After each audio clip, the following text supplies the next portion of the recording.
तमाम देखने और सुनने वालों को प्यार भरा सलाम। हुजूर नबी अकरम सल्लल्लाहु अलैहि वसल्लम की उम्र मुबारक जब 7 बरस की हुई तो आप सल्लल्लाहु अलैहि वसल्लम की आंखें दुखने लगीं। आप सल्लल्लाहु अलैहि वसल्लम के दादा हज़रत अब्दुल मुत्तलिब ने आपका बड़ा इलाज कराया, मगर आप सल्लल्लाहु अलैहि वसल्लम की आंखें ठीक नहीं हुईं। हज़रत अब्दुल मुत्तलिब बड़े परेशान कि अब क्या किया जाए, बड़ा इलाज कराया है, मेरा पोता ठीक नहीं हो रहा। आप परेशान बैठे सोच रहे थे कि किसी जानने वाले ने कहा कि ऐ सरदार मक्का परेशान ना हो। मक्का शरीफ के करीब अकाज़ा बाज़ार है, उस बाज़ार के साथ एक तबीब का घर है, बड़ा काबिल है, वो दवाई भी देगा और आपके पोते को दम भी करेगा, ये यकीनन ठीक हो जाएंगे। हमने कई मरतबा उसको आजमाया है। हज़रत अब्दुल मुत्तलिब बड़े खुश हुए और आप सल्लल्लाहु अलैहि वसल्लम को साथ लिया। उस तबीब उस राहिब के पास तशरीफ़ ले गए। शाम का वक्त था, आप उसके मकान पर पहुँचे लेकिन दरवाज़ा बंद था। आपने वहाँ के लोगों से उस तबीब और राहिब के बारे में पूछा कि वो कैसा है। लोगों ने बड़ी तारीफ़ की कि राहिब के हाथ में बड़ी शफा है, जो मरीज़ भी आते हैं ये दवा भी देते हैं और दम भी करते हैं, अल्लाह ताला उनको सेहतयाब कर देता है। तो आपने पूछा कि अब वो कहाँ हैं? लोगों ने कहा कि अब है तो घर पर, लेकिन दरवाज़ा नहीं खुलेगा।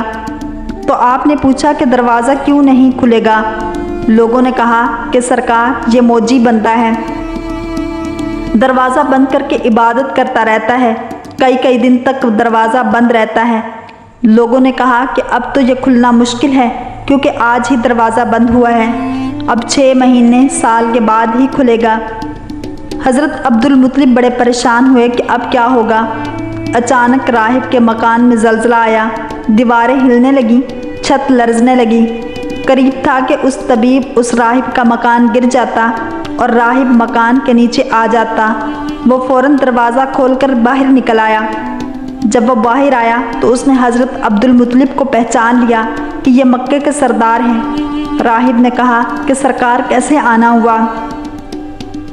हज़रत अब्दुल मुत्तलिब ने फरमाया, ये मेरा पोता बीमार था, आंखें ठीक नहीं हो रही थी, सुना है आप दवा भी देते हैं और दम भी करते हैं, मेहरबानी करके दवाई भी दें और दम भी करें ताकि ये ठीक हो जाएं। राहिब ने जब आप सल्लल्लाहु अलैहि वसल्लम के चेहरा अनवर को देखा तो देखता ही रह गया। फिर कमरे में गया, गुस्ल किया, नए कपड़े पहने, खुशबू लगाई, फिर एक आसमानी सहीफ़े के चंद औराक उठा कर लाया। आप सल्लल्लाहु अलैहि वसल्लम के पास आकर देखने लगा। कभी अपनी किताब देखता, कभी आप सल्लल्लाहु अलैहि वसल्लम का चेहरा वद्दुहा देखता, कभी किताब देखता, कभी वल्लैल की ज़ुल्फ़ों को देखता। सारे औराक भी देखे और आप सल्लल्लाहु अलैहि वसल्लम को सर से लेकर पाँव तक देखा। फिर कदमों में गिरकर कहने लगा, ऐ मोहम्मद सल्लल्लाहु अलैहि वसल्लम, मैं गवाही देता हूँ कि आप अल्लाह के आखिरी रसूल हैं, आपके बाद कोई नबी नहीं आएगा। हज़रत अब्दुल मुत्तलिब राहिब की बात सुनकर बड़े खुश हुए।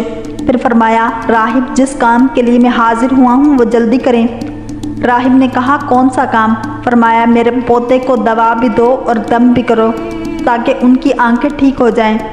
राहिब ने कहा, हज़रत आप क्या कह रहे हैं, मैं इनका इलाज करूँ? हज़रत अब्दुल मुत्तलिब ने फरमाया, मैं आया ही इसी खातिर हूँ। राहिब की आंखों में आंसू आ गए और कहा, सरकार आपने मोहम्मद सल्लल्लाहु अलैहि वसल्लम की अज़मत को समझा ही नहीं। आप तबीब को मरीज़ के पास ले आए हैं, मुक़द्दस को गुनाहगार के पास ले आए हैं, दाता को भिखारी के पास ले आए हैं, मुख्तार को मजबूर के पास ले आए हैं, नबी को उम्मती के पास ले आए हैं। ऐ अब्दुल मुत्तलिब, मैं अपने इबादत खाने में बैठा अल्लाह ताला की इबादत कर रहा था कि अचानक मेरा सारा मकान लरज़ने लगा। अगर मैं बाहर ना आता तो मकान के नीचे आकर मर जाता। ऐ सरदार मक्का, तेरा ये पोता बड़ी शान वाला है, बड़ी अज़मत वाला है, बड़े मकाम वाला है। देख इसके चेहरे से नूर के फुआरे निकल रहे हैं, कायनात के यहूदी उसके दुश्मन हैं। इस तरह लेकर इनको ना फिरा करो, कहीं कोई यहूदी तकलीफ़ ना दे। जाओ इनको अपने घर ले जाओ। हज़रत अब्दुल मुत्तलिब ने फरमाया, राहिब साहिब आपने मेरी बड़ी रहनुमाई फरमाई, लेकिन असल मसला तो अपनी जगह रहा। जिस मकसद के लिए मैं आया था वो हल ना हुआ। तो राहिब ने मुस्कुरा कर कहा, ऐ सरदार मक्का, उनका इलाज खुद उन्हीं के पास मौजूद है, तुम्हें पता ही नहीं। फरमाया कहाँ है इलाज? राहिब ने कहा कि सरकार मक्का मोहम्मद अरबी सल्लल्लाहु अलैहि वसल्लम का लुआब शरीफ निकाल कर उनकी आंखों में लगाओ, ये बिल्कुल ठीक हो जाएंगे। हज़रत अब्दुल मुत्तलिब ने उसी वक्त आप सल्लल्लाहु अलैहि वसल्लम के मुंह मुबारक से लुआब निकाल कर आपकी आंखों में लगाया। आपकी आंखें उसी वक्त ठीक हो गईं, जैसे दुखी ही नहीं थी। हज़रत अब्दुल मुत्तलिब बड़े हैरान हुए, उस राहिब का शुक्रिया अदा किया। चलने लगे तो राहिब ने कहा, हुजूर शुक्रिया तो आपका है कि आपने सरकार कायनात सल्लल्लाहु अलैहि वसल्लम की मुझे ज़ियारत कराई। हज़रत अब्दुल मुत्तलिब ने फरमाया, राहिब साहिब आपका दम बड़ा मशहूर है। सुना है कि आप जिसको दम करते हैं वो मरीज़ उस वक्त ठीक हो जाता है। वो दम क्या करते हैं, वो अल्फाज क्या पढ़ते हैं जिनमें अल्लाह ताला ने इतनी तासीर रख दी है। राहिब मुस्कुरा कर कहा, हुजूर जब मैं मरीज़ मेरे पास आता है तो मैं अल्लाह ताला की बारगाह में हाथ उठा कर कहता हूँ, ऐ अल्लाह तुझे आखिरी नबी की अज़मत की कसम, तुझे इस प्यार का वास्ता, उसकी महबूबियत का वास्ता, उस बीमार को शिफा दे। फिर मैं मरीज़ पर दम करता हूँ तो अल्लाह ताला बीमार को शिफा दे देता है। अगर आपको ये वीडियो पसंद आई है तो लाइक, शेयर और सब्सक्राइब करना मत भूलिए ताकि ऐसी ही इस्लामिक वीडियोस आप तक पहुँच।